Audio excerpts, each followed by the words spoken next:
Our world is made by movement, and there's no way to stop it.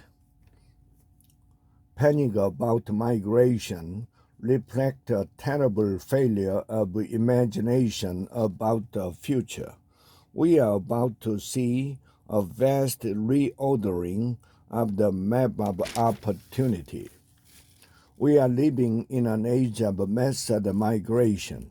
Millions of people from the poor world are trying to cross seas, forests, valleys, and rivers in search of safety, work, and some kind of a better future.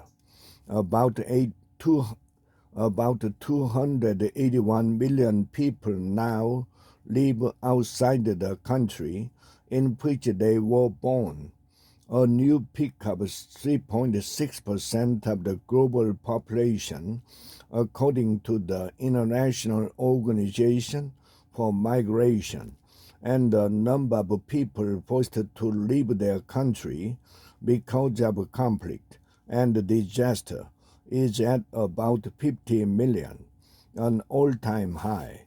In the past decade alone, the number of refugees has tripled and the number of asylum seekers has more than quadrupled. Taken together, it is an extraordinary tide of human movement.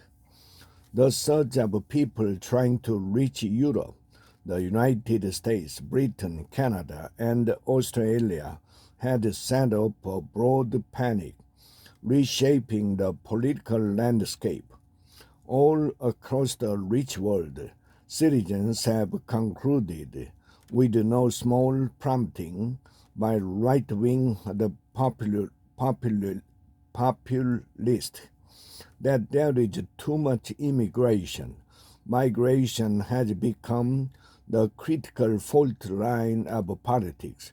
Donald Trump owes his triumphant return to the White House in no small part to persuading Americans whose country was built on immigration, built on migration, that migrants are now the prime source of ills.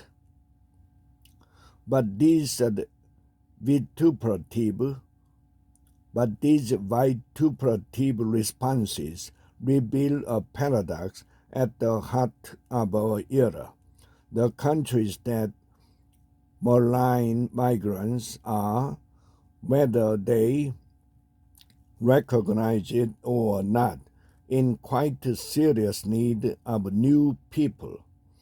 Country after country in the wealthy world is facing a top-heavy future, with millions of retirees and far too few workers to keep their economies and societies afloat. In the not-so-distant future, many countries will have too few people to sustain their current standard of living.